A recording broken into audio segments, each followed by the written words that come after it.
Here's camp for the night. And of course, I just get set up just in time for the rain.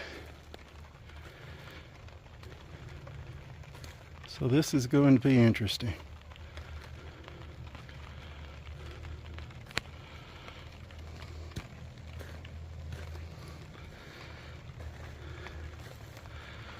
Hopefully it doesn't last too long, or it just might wash out the whole thing.